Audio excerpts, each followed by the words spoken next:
हरे सीताली बयरिया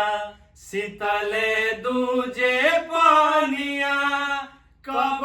देव देवता तू भूल दरसनिया शीतली बयरिया शीतले दूजे पानिया कब देव देवता तू भूल दरसनिया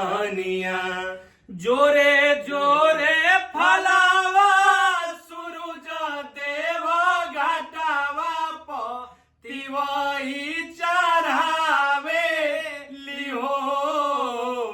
जल बीचे ठार होई दर्शन ला आसरा लगावे